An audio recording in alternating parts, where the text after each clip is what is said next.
Welcome, everyone, to the Refresh Your Wealth podcast with Matt Sorensen and Mark Kohler. Oh, there he is, the cowboy. Oh, there, Matt Sorensen. Yeah, you can't even pretend. But hey, you're listening to the audio version of this. Mark just threw on a cowboy hat. I'm wearing flannel. Wearing flannel. He's looking. It's Patagonia flannel, though, I can see. So does that really count? That's a little urban cowboy. It's urban cowboy. Urban cowboy. There you go. Okay. Yeah. Hey, this is Kevin Costner Yellowstone cowboy, where I don't get my hands dirty. You know. Okay. All right. All right. Anyway, that was for your audio. I'm sorry. That was for your visual YouTube viewer. For our audio folks, maybe get over to YouTube. This is simulcast on YouTube. So. Yeah, baby. Go ahead and continue your introduction. Sorry, Okay, yeah, Mark, he threw me off there with his glorious entrance, or grand entrance. It wasn't glorious. It was grand, though. All right, well, we're talking about how to prevent my business from closing today. And it's a tough topic. We know a lot of clients out there, our clients that are small business owners, us ourselves in the trenches, our friends and family who have all been reaching out to and talking over the years that are business owners. We know it's a big topic. People are struggling with the stimulus packages, and we've got tons of materials on that. But just from a business standpoint, forget about stimulus package. We're going to note some things there. What do we do? What are my options? Mark and I have got some categories on how we want to break that down today, and hopefully give some tips and information, help you kind of think through that and how to be successful in getting through this. Yeah, and I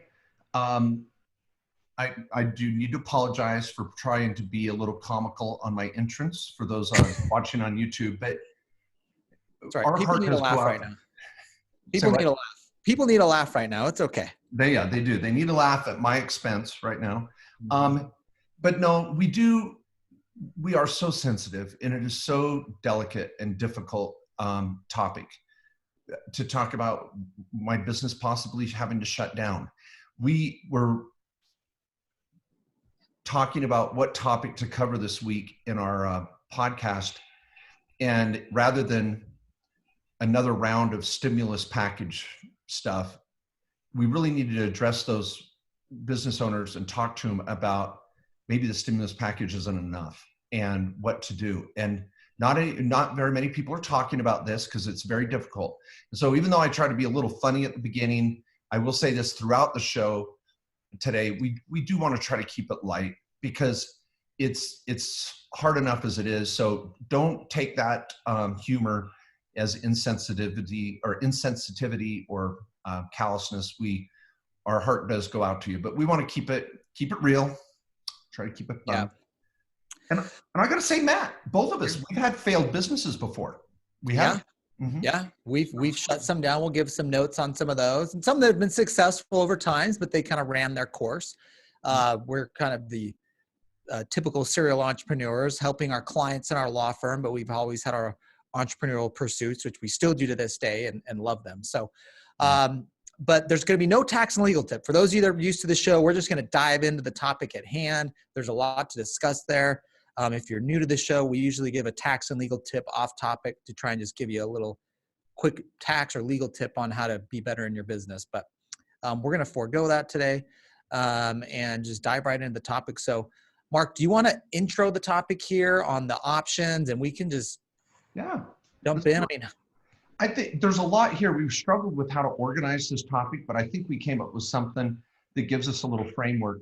And for those on YouTube, again, you saw me adjusting my hat here. A cowboy hat does a little bit different, job on your hair compared to a trucker hat. So I think I'm okay now. I'll take your word for that. I'm trying.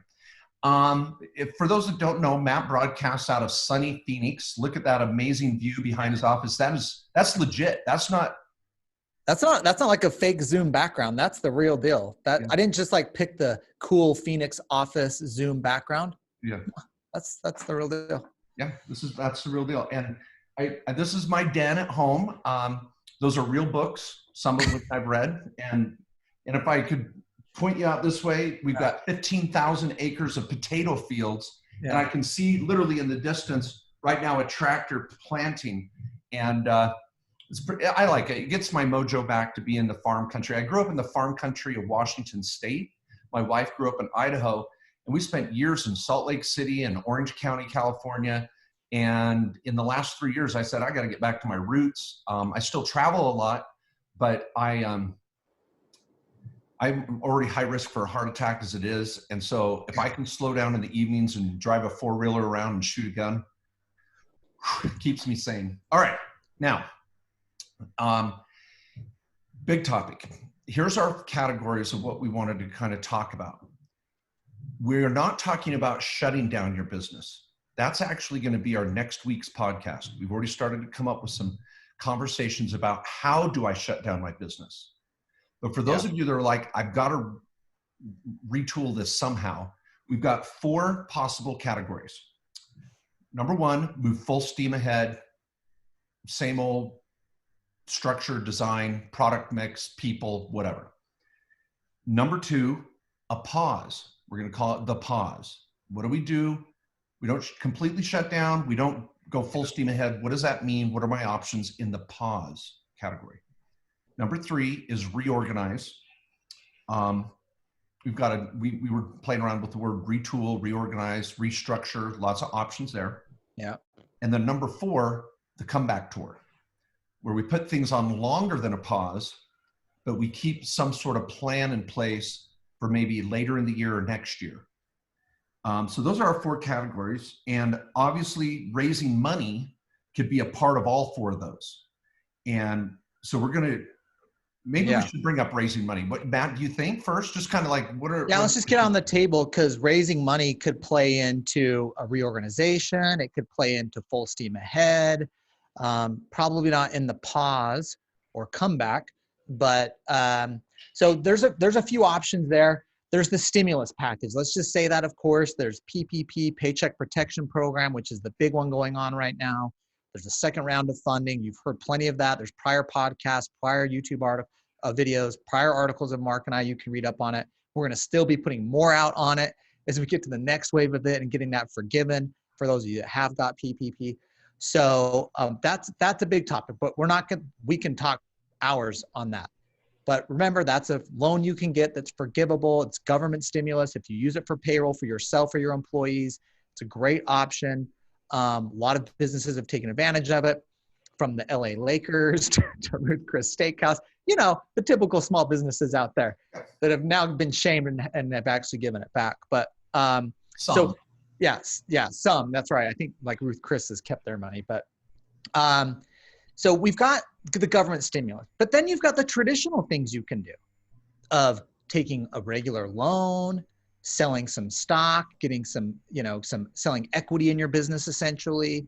But remember, those things come at a cost, right? If I go get a loan, that's going to come at a cost. I got to pay it back. Plus I got interest. If I sell stock, that comes at a cost. I'm giving up future profits in my business.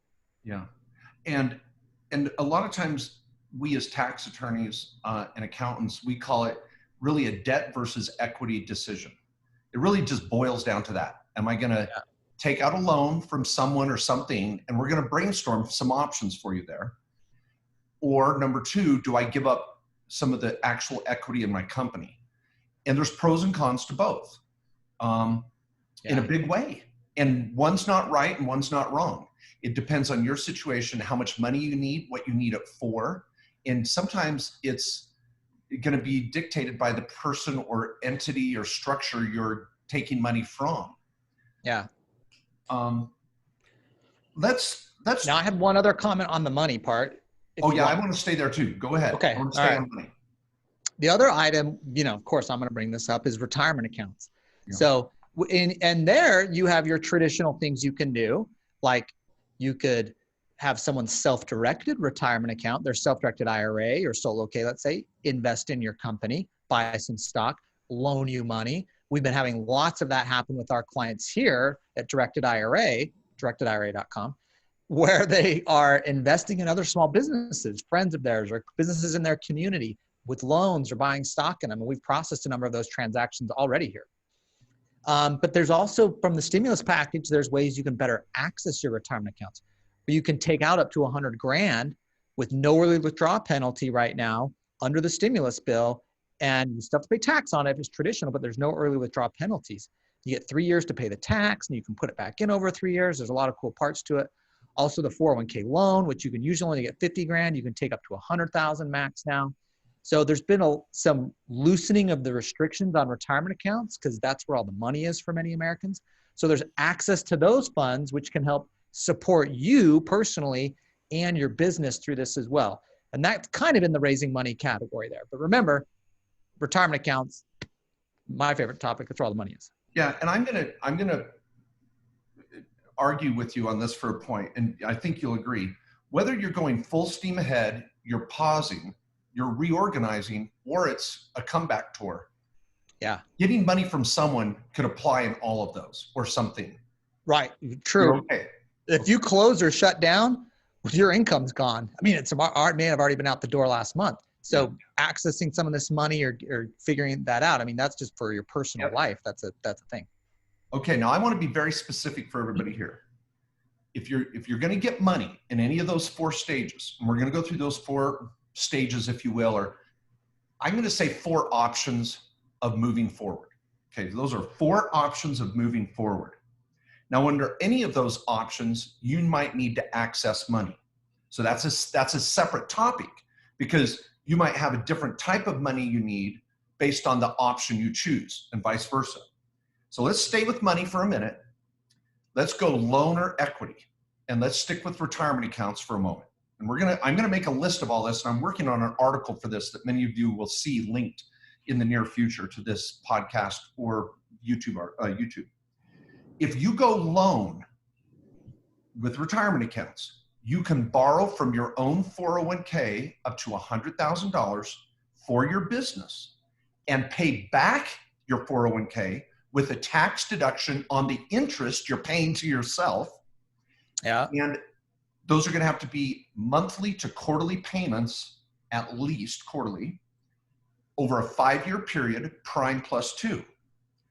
That could work. Now that's only 100 grand, but you could borrow from a solo 401k, an old 401k from work, or even your spouse or your current self 401k at a day job. Any 401k for yourself, you can borrow, but the limit's going to be 100 grand.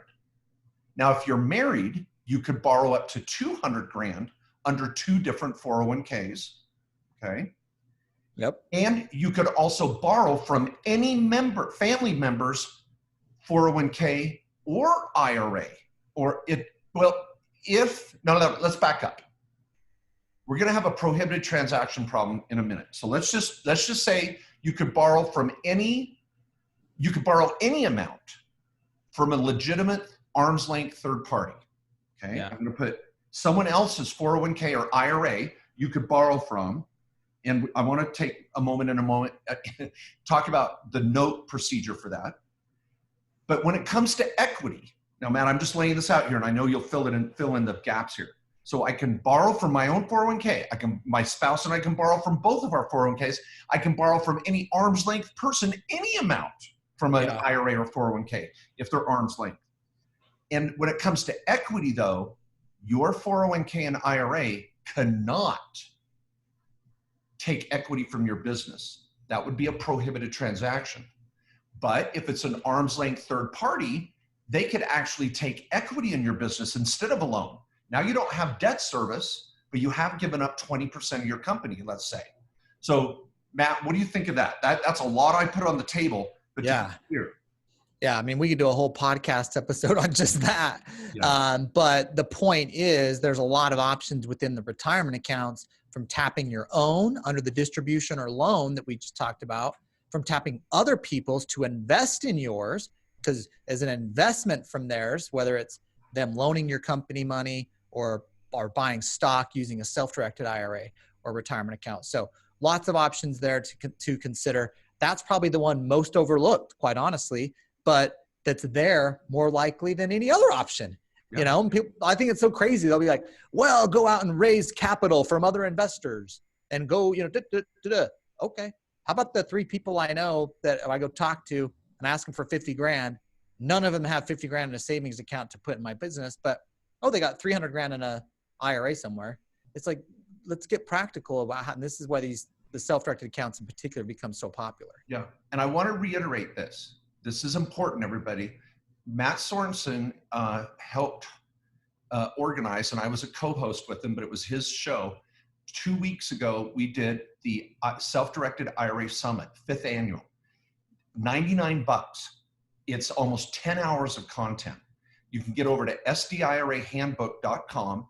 SDRAsummit.com. SDRAsummit.com. It's just on the Summit's website itself, actually. Yeah, and there's a link at SDRA Handbook too. But just get over there, $99, and we talk in depth on all the options and ways to access retirement accounts, yours and other people's.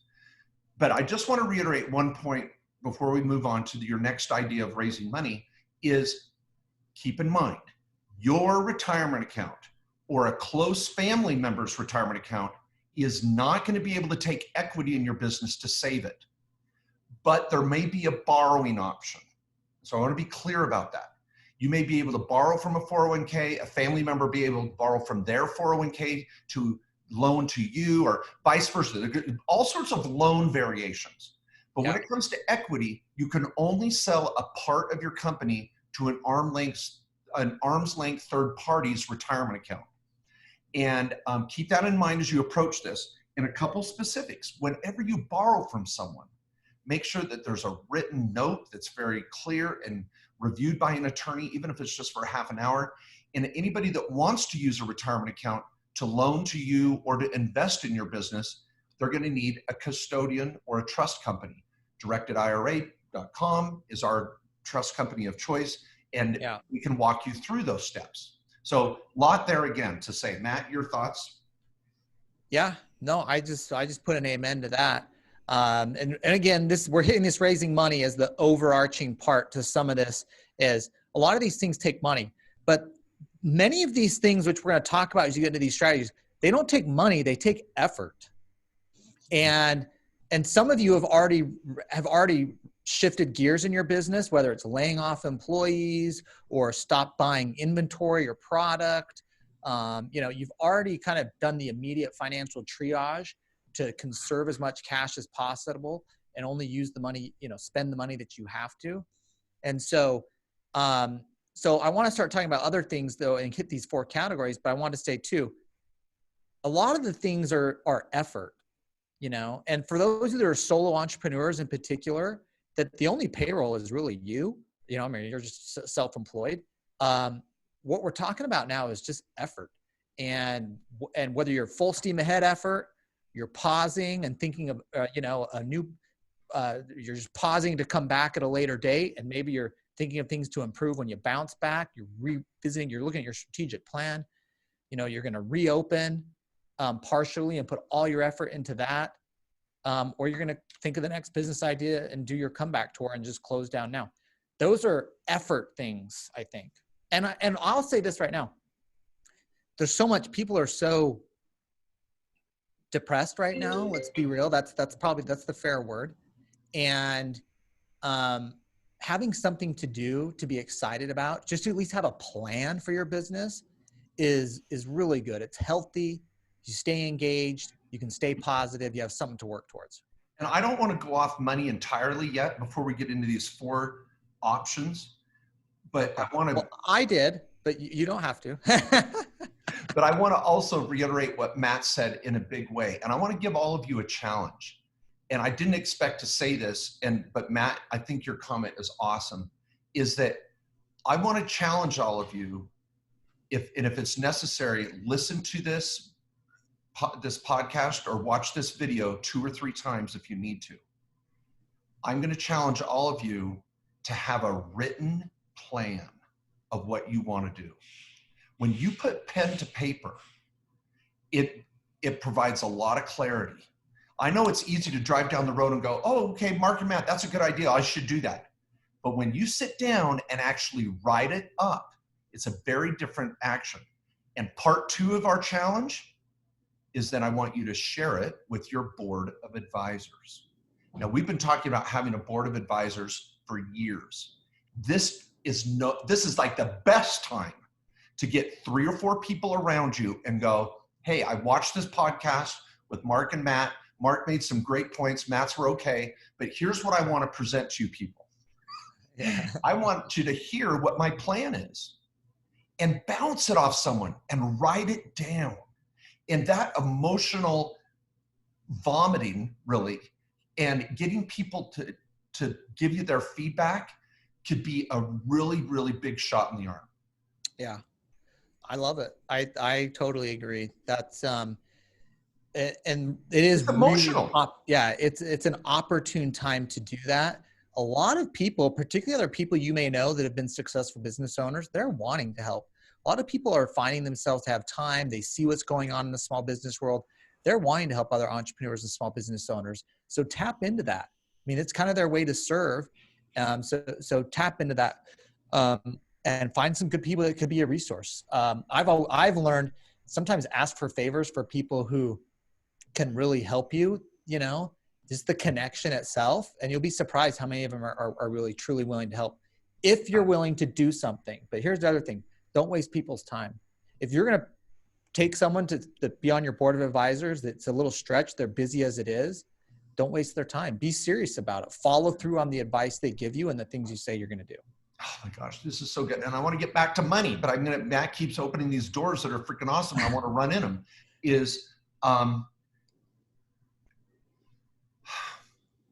Don't beat yourself up.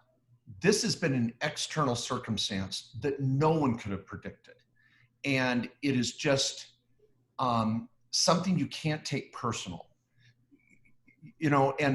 and I think a lot of times a business failure can be traced back to some poor decision-making. But in this situation, when you have to shut down your business cold for several months, potentially at a time, and lose employees that pursue other options and avenues, it's completely out of your control. So try to stay positive. Know that we're in it with you. It's hard, it's difficult, and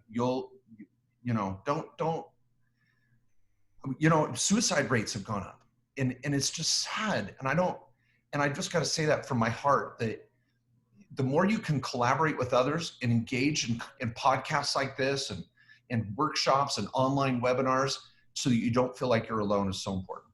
Yeah. Okay, money. Okay. Matt, okay, we can borrow money from retirement accounts, other people's retirement accounts. We could maybe go find money with a PPP, but let's just talk about a few other ways where people could maybe get some money. I've got ideas. What do you think? You have something? I got something. Okay. Yeah, go for it. What do you got? Okay. I just got a text this morning from a client that said, I need to go tap into my home equity. All right. Now, lending has tightened up. Yeah. It's no surprise. Rates are low though. If you got a good amount of equity. Yep. Rates are low. You might be able to get an equipment loan. You might be able to get a title loan. You might be able to get home equity cash. The SBA loan procedure is probably overwhelmed right now in dealing with the stimulus package. I don't think you're going to get any love there. You might have to tap into some credit cards. The more short-term the loan is and the more interest to be paid or higher interest rate, the scarier it can be. You better have a freaking awesome plan if you're going to go down those paths, but it's not uncommon. People will, no matter what we say, they'll throw it on a credit card. Be careful. Yeah. And I think if you've already been doing that, if you've already started to put all your personal expenses onto credit cards that you're not going to be able to pay off now at the end of the month because you don't have cash flow in your business that you used to have, quickly shift to looking at a home equity line of credit. You do not want to be doing this 2 or 3 months down the road when all your credit cards are bumped up. You're not looking as nice as a borrower at the bank anymore, even for a home equity line of credit. So if you've already done that, that's a great idea. Tap into a home equity line of credit. And I'll say this, many of you business owners right now, if you didn't have lines of credit set up, it's a nice thing to just have a line of credit at a bank in your business, and sometimes you have to draw on it when you're going through growth or, you have a tricky month. And right now it's a nice time to be able to rely on that for those of you that do have a line of credit at a reasonable rate, not credit card rates, already at a bank. So lesson learned, it might be a little harder to get right now, just to, just a straight business line of credit, but the home equity one's a great one. And I'll say this because we have to be careful. We have a lot of strategic partners. If you want to email any of our attorneys or accountants that you may be working with in our law firm or accounting firm and say, can you send me some resources for corporate credit, home equity lines, or anything like that? Email, and in the subject line, say, help, I need credit resources. Let's say that, I need credit resources. If you put that in the subject line, Matt, let's make sure we let all of our staff know that we've got a signature with 3 or 4 or 5 different resources. We don't make money on that, but we can send them to you privately that you can do your due diligence and reach out to. And since this is a podcast that people may listen to 2 or 3 years from now, be patient. Yeah. But I'm going to put that subject line, send me your credit resources. And let's make sure we have that available, Matt. All right. Okay. Now and we've actually done some podcasts on raising capital. We call it Other People's Money, OPM. Right. But we could spend the rest of the show on just finding money and how to document it and do it carefully. But let's get into these 4 options. And I've got an insight on this full steam, but I'll let you go first, Matt. Full steam ahead. Let's say we're going to just go freaking full steam ahead. What do you think? What are your thoughts on that? If you're full steam ahead, I presume you're in a business that hasn't been affected really yet, or you're in a business that partially affected. Well, yeah, you could be partially affected, but you feel like you can, the same capacity you normally have, whether it's people or the amount of money you spend, whatever it is, it's like, I can still maintain my budgets. And I can just keep going full steam ahead, doing the exact same products and services that I do. That's the full steam ahead. And there are businesses out there that have been a little affected here or there, but it's maybe 5% or so. And they can otherwise kind of operate full steam ahead so that when they're through this, they're back to normal. They've got their same team and services in place that they had. They don't need to interrupt them. Now, I'm going to, take a little different approach. Spin. Okay. That's fair. You don't have to agree with me. Yeah, no, but I usually do because you're freaking awesome. But full steam ahead may involve a little bit of shifting. It's not a full-on reorganize like number 3. Number 1, I'm going to go out on a limb here and I'm going to say, that's us in our law firm. We've been affected. But guys, I like how Matt said about 15 minutes ago or so about the concept of effort. I'm a little emotional saying this. Matt and I have been working our butts off the last 4 weeks. It has not been easy. We're scared. We're nervous. And I would say our sales are off, but we've been able to keep the doors open. And what we've done is we've shifted. We're not setting up as many entities for new business owners that are excited, but we're doing a lot more consults, helping people through the stimulus package. We're going to be doing consults for the next 3 months regarding forgiveness of the PPP.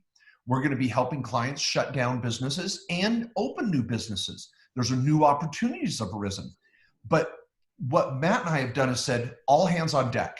We just had a staff meeting earlier today where we reminded all of our staff, do not let up.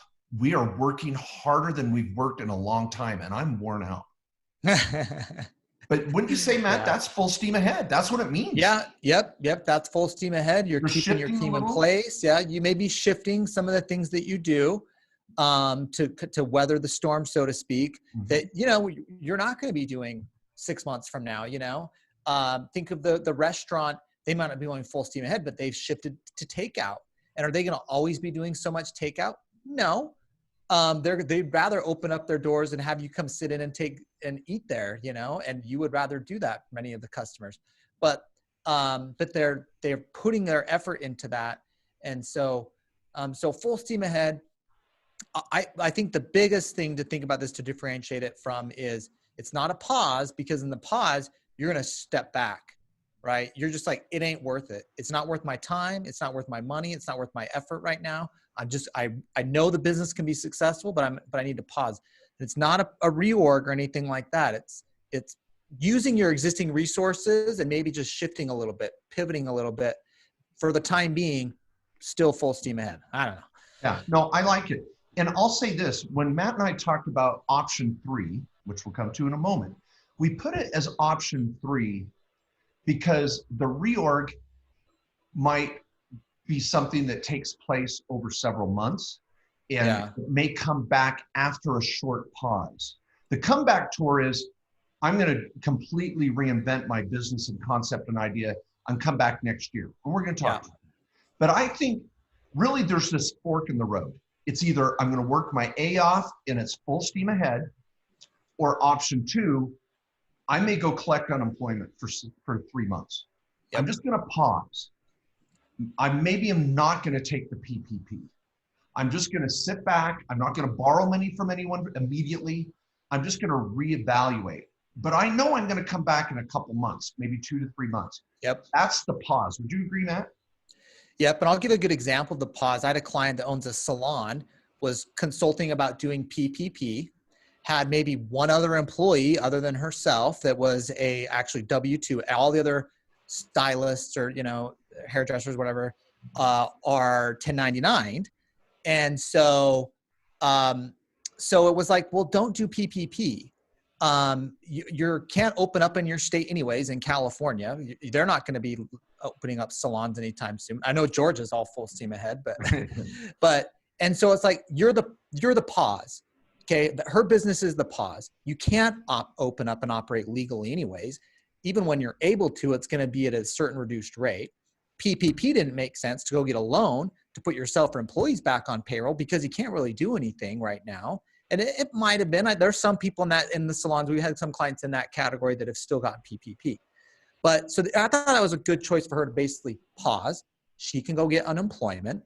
The employee is kind of an office person, front desk person, could go get unemployment. The other 1099 stylists, or they're all independent that kind of work in the salon itself could get unemployment. They could possibly even get PPP themselves since they're technically sole proprietors themselves.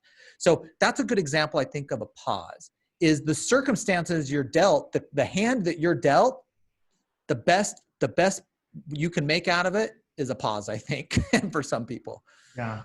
And our attorneys have been helping clients evaluate what would I get under unemployment versus taking stimulus money, and would I even be able to operate? And a pause is okay. It doesn't mean you're a failure. It's a time to reevaluate, which comes back in this reorg topic or option number 3. And what's interesting in the pause, just aside, I was just thinking of this, Matt, kind of funny.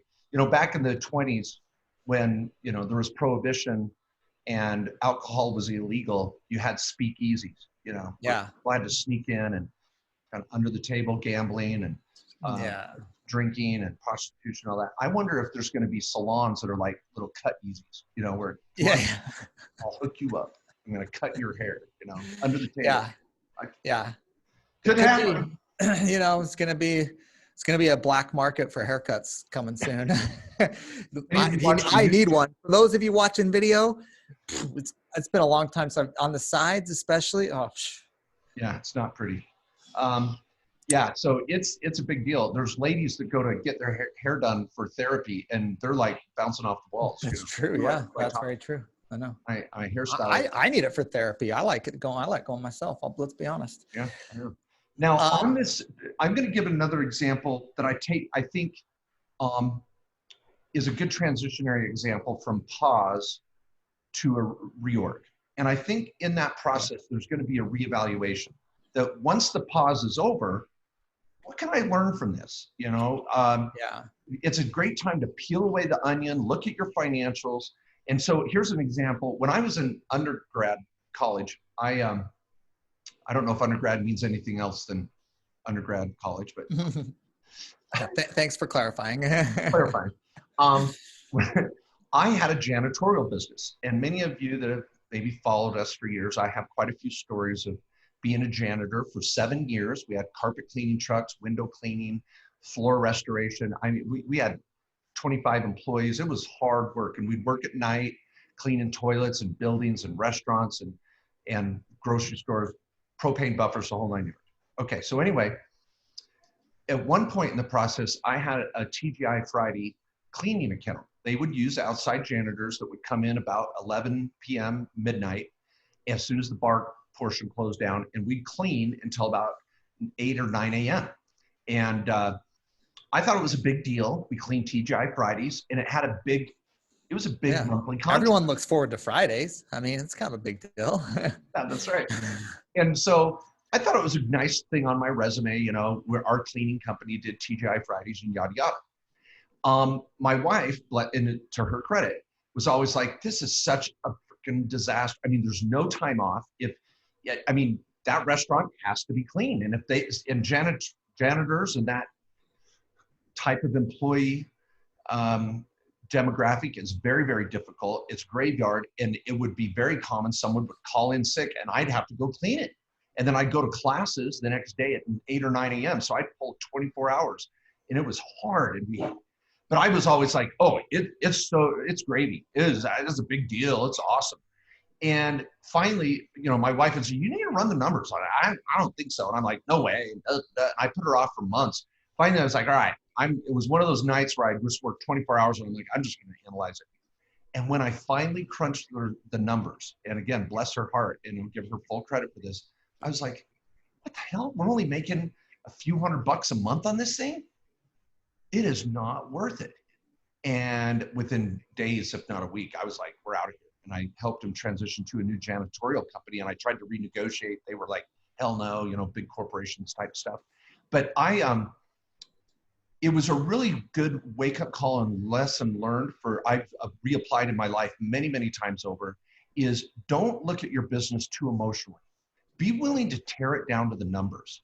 You may think one of your product lines or service lines, and this, you know, using the salon example, you may think colors are just awesome, where your real money might be in men's haircuts or in nails or acrylics or something. And so you got to be able to sit objectively back at your business during this pause time and say, what's really making me the money? And it may not be the sexiest product or service in your business, but it's the one that will allow you to reopen sooner and faster and more effectively. Yeah. Yeah. And I think in the pause, it's a good time, because the pause is really like, money's not flying out the door anymore unless you're stuck into stuff you have to pay. You're letting go of employees or other contractors you may have if you have them. You're probably getting on unemployment, you know, if you can qualify, and most self-employed people now qualify for it. But you're not sitting on your hands and doing nothing. You're readdressing your strategic plan. You're going to come back. You know that your business was successful 2 months ago, you know? And so that's why it's a pause. We know that when we're through this, that you're going to be able to open back up. It's not like you were struggling 2 months ago, and you've established success. And so that's the pause, because you're going to come right back into what you did after doing some refining, as Mark said, to take the time to just kind of refine, reflect, build on your strategic plan, get to the things in your business that you always put off that you knew were important. So just kind of take advantage of the time, because like we said in the beginning of this whole thing, I said at least is your time's going to be spent, you know, and whether you make an investment with that time over all this nonsense, this whole pandemic, or you waste it away on Netflix, I mean, you're going to spend it one way or other. Might as well make it an investment. Yeah. Now on this, before we get to the comeback tour, which is okay, I do want to hit reorg, and I got a couple on reorg. Yeah, I'm still in this. Okay, all right. Because I think the pause and the reorg are highly connected, because either you're pausing for a few weeks and then coming back with the reorg, or you're going full steam and reorging at the same time. Here's a couple other major points. We went straight to finding money. I'm going to borrow money, or I'm going to sell part of my company.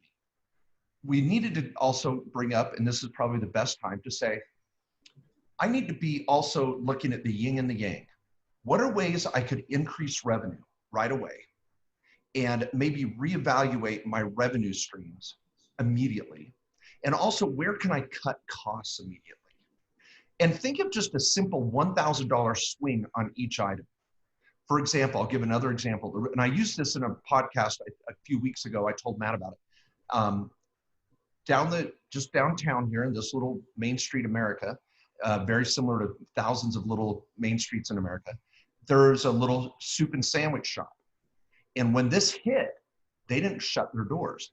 They called up Cisco, which if you're in the restaurant industry is the supplier of most of the food items for a restaurant. And they said, we want all your bulk items right now. And they just ordered a ton of crap on bulk, pushed out all the tables and chairs, put a banner on the door and said, we're selling bulk food if you need it. And in this little town, the closest Costco is an hour away. And they've been swamped. People are in there buying in bulk. And I was like, that is so smart. So they went full steam ahead, but they they said, how can we make revenue? Because they still had to pay rent. So they thought, how could I change my revenue stream? And then also on a cost cutting measure, where can you cut costs? Everywhere. Is it calling up your landlord on rent, getting a forbearance for a little bit? Is it cutting costs here, or there, keeping some employees but not others? And if you could swing revenue a couple grand and cut costs a couple grand, there's a $4,000 swing.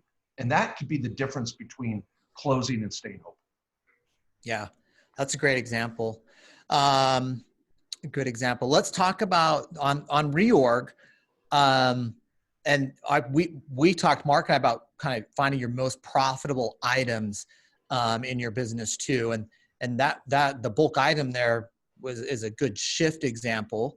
But also finding just within what you're doing too, the most profitable items that you already sell.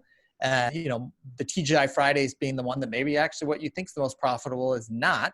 So you can refocus on that, analyze that to see what's your most profitable thing, and then just double down on that. Scrap out all the other stuff that are not your most profitable things. Focus on what you're doing. If any of you have read the book Good to Great, what's his name? I think Collins, I forget his name, but it's a famous business book. There's the hedgehog concept of just be good at one thing. And for many business owners, we've added services, we've done many things.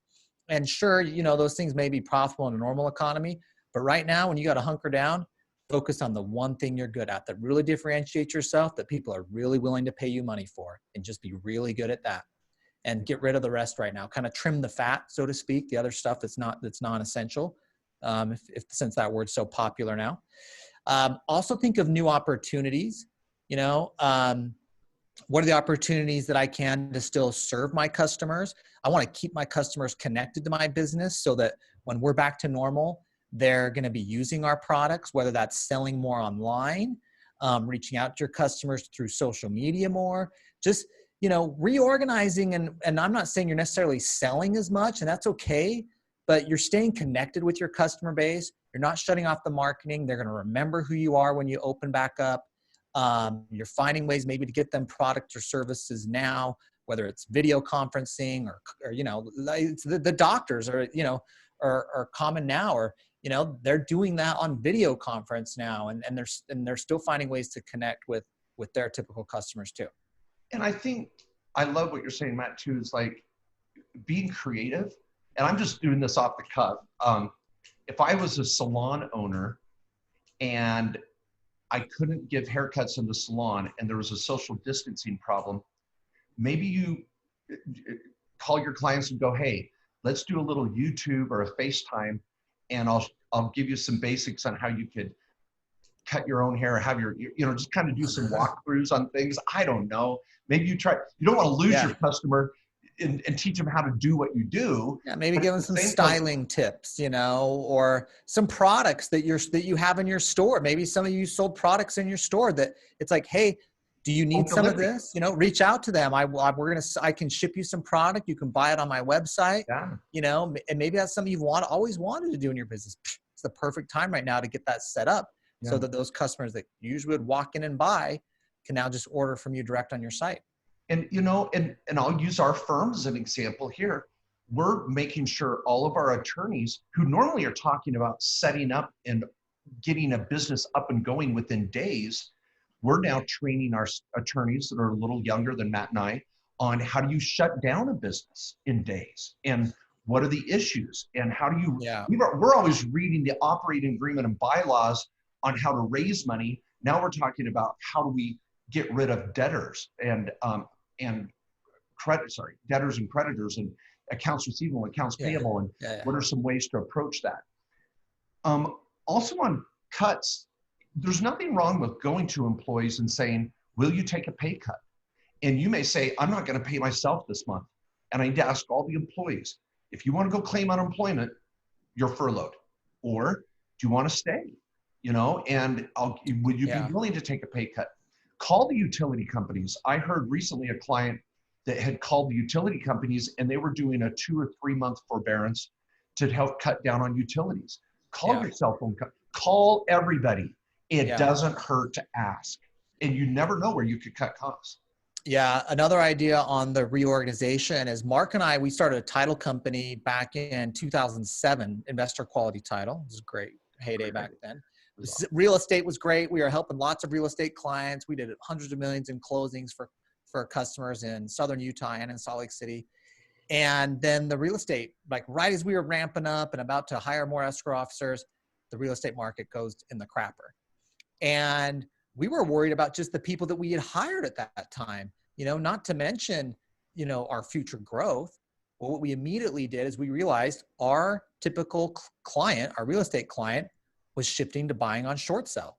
They were going and they were starting to make a killing on short sells. So we became experts on closings for short sells. And it was amazing for 3 or 4 months because the big title companies like a First American Title or a Fidelity Title, they did not want to touch a short sale. They were a pain in the butt. They didn't want to do them. But you know what? In 3 or 4 months, those are the only closings you could do. And so then they learned quickly to start become our competitor. That strategy didn't work forever. But that was a good reorganization of how we're going to approach things, what we're going to focus on, what we're going to be experts on, what we're going to provide our services. Still doing the same thing, but just going after something that's more available in the market as an expert. So that's hopefully a helpful idea. Yeah. And again, if we're throwing enough mud at the wall, something's going to stick there. and that's what I'm trying. These are really, I say this humbly and not egotistically, I think a lot of these are great ideas. It's just some of them don't work for everyone, and some may be a huge benefit to some of you. There's a golden nugget in here somewhere. Another one I wanted to bring up was getting into the numbers. Let me be very specific on that. And in my new workbook called 8 Steps to Start or Grow Your Business, in the 3rd section, I go through analyzing fixed costs versus variable costs. And I use the example of a churro store that opened up a little restaurant and they started selling churros. And how do you determine what the variable cost is and how many churros you need to sell to cover your fixed costs? Now that sounds really simply stated, but it can be actually kind of a little laborious to go through it. And some of you that are scared of numbers or not comfortable with it, it can be a little overwhelming. And you're tight right now, so you can't call your accountant and they're busy doing tax returns and you're trying to get your tax return done. So I'll make it, you know, I sell that thing for $99. And I'm right now, I'm doing a quarantine special on the Markjkohler.com site, and it includes the 8 Steps workbook in digital format. So very, very affordable right now if you wanted to grab it. But let me just say what this means a little bit. What you want to do is take a piece of paper and draw a line down the center and say, what are my fixed costs? What can I not get out of? Maybe it's rent, some utilities. Maybe you've got a lease on something. You've got some equipment payments, maybe a long-term loan, an SBA. Who knows? What are those fixed costs that even if I shut the doors tomorrow, fired everybody, what are those costs that I cannot get rid of? Those are fixed costs. And then come over here and go, okay, now if I keep the doors open or the website on, what are my variable costs to produce a certain product, sell a service? Maybe it's going to involve some employees. It could involve some services of some sort. Those are called variable costs. And you want to kind of look at this, your business of going, all right, if I do come back through this reorg and choose certain products or services that I'm going to still sell, what is my gross margin on one service? And one last example might be landscaping. Your truck payment would be fixed, but hiring an employee to go out and mow a lawn is a variable cost. And then you'd say, okay, to hire an employee all day long is going to cost me X, but how many lawns could this person cut? And there's my gross margin right there in a nutshell. And then you have to say, how many days or lawns do I have to cut to cover my fixed costs? Well, anyway, the point is, I know as an accountant, I might lose some of you there, but if you can do some of that analysis and really get into the numbers, it can really help you understand where you can trim costs and where you need to focus your revenue. And that's the nuts and bolts. And there's just no way of saying it, that you've got to get into those details to really understand where you can reopen and where you need to close. Yeah. Sorry, yeah, the numbers, I mean, at the end of the day, it's, you know, the numbers are what matters, and whether your checks are going to clear or not, or whether there's going to be money for you to take home. And sometimes I know some business owners are, it's the last thing they want to do, but right now it's really the first thing you need to be doing, because it's going to inform you on the decisions to make, and the hard decisions, but also the fun decisions about which way to go and what direction to take. And it gives you some comfort too into knowing that information. Sometimes a lot of the stress I think a lot of people have out there is they just don't know. And of what's going on even internally in their own business, or how things are going to shake out. We'll investigate those numbers a little bit more, like Mark talked about. It'll give you some more certainty so you can make better decisions and also have more comfort. Okay, let's hit the shutdown and possible comeback. Yeah, and we want to be careful about saying shutdown and taking that too lightly, because we are going to focus next week's podcast on that. And that involves quite a bit. But I think an important perspective is, remember, your entity is different from your business. I mean, let's say hypothetically, I shut down, Matt and I decide we're going to shut down the law firm. All right. Does that mean I'm going to shut down Markjkohler Inc.? No, I'm going to keep my entity. I want to keep it in good standing. I'm going to probably keep the bank account open. But the next business I do, I'm still going to need that entity. And many of you are entrepreneurs for life, and you know that. It's just, what business am I going to launch 12 months from now or 6 months from now? Yeah. And so keep in mind, shutting down a stream of revenue or a business is very different than shutting down an entity. And I wouldn't take that, I wouldn't do that haphazardly, because it's a cost. And even another thought on your entity is, you can amend the name of your entity. If you're like, well, but my name is very specific to the business I'm doing now, and I'm closing down that business. Yeah, I've got an idea maybe to come back with something else, but it's totally different. That's okay. You can actually keep the same company and amend the name, which could be a more efficient way to do it too. And there's other reasons you may want to start a new company entirely, and we could consult with you, of course, on that. But don't feel like to shut down your business, so to speak, like Mark said, requires closing out your entity. Yeah. Now, also, Matt, tell me what you think about this. Is the difference between a pause and a comeback tour, to me, is really the length of time between the two. Yeah. And it also has to do with your branding. I think a pause, you're just coming back with the same brand and business name, but maybe a different product mix or a different service mix. Yeah. Now, what I think better, or I think the pause is more like a more refined approach to what you're already doing. The pause is like, my business was great before this. I know it's successful in a normal economy and normal market. When I can open back up, in a couple months or next month or weeks, whenever this is, I know there's going to be, the economy's sluggish maybe when I come back, but I know that business is successful. That's the pause, I think. Yeah. At its core, it's not something that's maybe become obsolete in a way. Yeah. Yeah. Now, to me, the comeback tour, and this is interesting, we see this all the time. Think of a non-compete. A lot of times a business owner will sell their business and sign a 3-year non-compete. Yeah. And they're sitting back there going, after three years, I'm going to come back. And they come back to compete against maybe the person they sold to. And they can do that legally after this 3-year non-compete. But I think what's neat about a comeback tour is after you maybe settle some debts, get out of the rent or lease agreement, you've turned off the fixed costs, okay. Yeah. When I come back, how many of you would maybe start your business differently if you could do it all over again? I think all of us would. And so that's what the comeback tour is about. This experience has made you a better entrepreneur. And a year from now, you're going to be like, bam, okay, I'm going to come back with this location. I'm going to come back with a different brand. I'm going to start with a service mix like this or a product mix like that.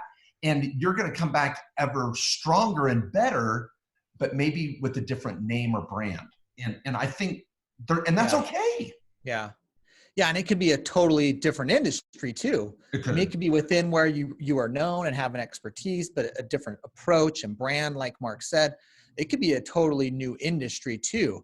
Because for those that are serial entrepreneurs, I mean, you could take like, Jeff Bezos, of course, who's like, Amazon is probably the one company benefiting in every way, from their shipping of products to Amazon Prime. Everybody's watching stuff at home and buying stuff. I mean, oh my gosh, they are like, I think he invented the coronavirus, because I know it is like, if they weren't already like taking over the world.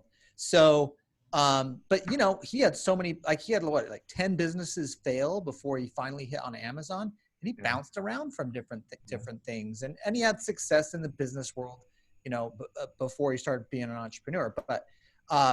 But just keep that in mind. I think the comeback of where to make the decision there is of the shutting down, and we'll get to the legal particulars, is the business wasn't so great coming into this. But even before the pandemic, I wasn't so certain this was great. I think that the pandemic and the coronavirus right now, if it's washed you out and it's caused your business to really cease, and you can look back and say, I didn't love that business anyways. It wasn't really doing for me what I wanted.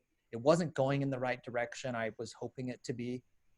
This could be the good time to close that business or stop that business and look to come back with something else. Yeah, and keep the entity, but come back. Yeah. Now, here I got the best analogy. Okay, all right. This is senior in high school to freshman in college. You're like, all right, ready for the comeback tour. You're going to go off the grid. You're going to go off the grid, and you're going to come back, new haircut, new clothes, new style. How many of us reinvented ourselves even from junior to senior year? You're like, this summer, I'm going to freaking reinvent myself. I'm going to get working out. I'm going to get style. I'm going to do this.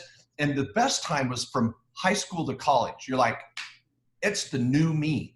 And you came back better, stronger. Us guys, we're looking to upgrade to another layer or level of girls that we couldn't really touch before, but now we're playing in a whole new realm, if you will, or a new league. We went from the AAA league to the majors, and we were able to do it because we reinvented ourselves, Matt. I mean, it's a big time. Good, I appreciate that analogy. That I wasn't clear what you meant by this on this concept, but now I do. I get it. Finally, I brought it together then. Yeah, because you want your business to be more appetizing and get to attract a better customer. I mean, it's all about the law of attraction, right? So, see, it is true. Before the show, I was like, "We got the comeback tour," and he's like, "What are you talking about?" I'm like, "This is it." You're like, I get it now. I understand where you were going now. Yeah, the shutdown could be and I'm not saying this facetiously or jokingly for those that don't know that word, but the coronavirus and the shutdown, and this may sound really callous to say, but I am honest on this. It could be the best thing that happened to your business. Seriously, this could be maybe. How many of you have maybe lost your mojo a little bit? It's going to hurt, and you may have to shut down your business, but you're going to come back on fire a year from now, bigger, better than ever before, with this experience that's made you a better business owner. Now, gosh, that's so hard to say when you're in the crucible of the affliction, but this could be a good thing. Yeah. That's glass half full for you, baby. I know. Yeah. Mark's always glass half full. Whenever anything bad happens, he's always like, well, I'm like, here we go. On the bright side, So, which is good. We need some positivity out there right now. And like I said, I think for me, and looking at these just for ourselves, and it just takes some of the uncertainty that's out there. It makes you more engaged and thinking through what to do in your business. So think about these categories and the things you can be doing. Hopefully it was helpful. I like what Mark said too about writing it down. Once you've thought through these 4 things, do write it down and get with your board of advisors or your spouse if you have one, or the partners in your business, whatever your situation may be, and start talking about it. Get it out there. Get it communicated. It makes you accountable to it as well. Okay, my last summary comment is, as hard as this to say as well, don't be married to that dream of the business when you analyze this. Be cold-hearted and objective as possible.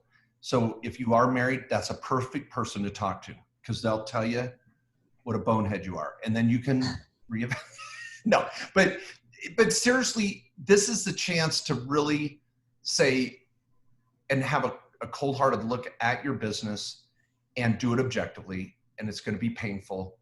And I'm not kidding. Matt and I have had a lot of conversations the last 4 weeks going, okay, what modifications and adjustments do we need to make? It's full steam ahead. No vacations right now. Let's work our A's off. And that's what we're doing. We're full steam ahead with some modifications. I think that's fair to say, Matt, right? Yep. That's us. Very true. Yeah. And our companies too. And we appreciate all of you, who are listening here, also customers and clients of ours. We're grateful for that. And hopefully the services we're providing are valuable to what you need right now. So, all right. Now, if you haven't, make sure you're signed up for our newsletter. Okay. You can go to KKOSlawyers.com or Markjkohler.com, KECPAs, Matt Sorensen, SDRAhammock.com. All of the websites are out there.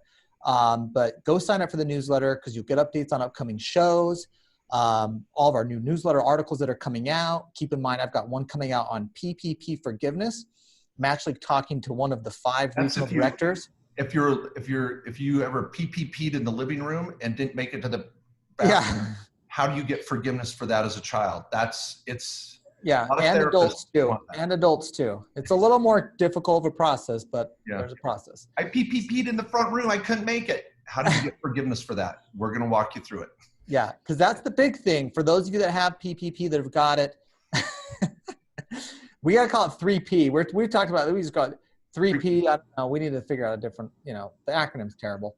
Yeah. But forgiveness is next. If you haven't got it, go get in line right now to get the loan if you qualify for PPP. But we'll be getting updates on that. The ERTC tax credit, which has had some updates. It's not great for family members or business owners. It's good for your other employees. Lots of strategies that have been changing. So you've really got to stay engaged with respect to the stimulus stuff. We'll also try and bring out regular business and legal tips like we did today to try and help you formulate some of this to help weather the storm. Gosh, what a summary, Matt. Good job. All right. We'll see all you little buckaroos next week. Cowboy hat is on for those of you listening on audio. Yeah. Muchacho.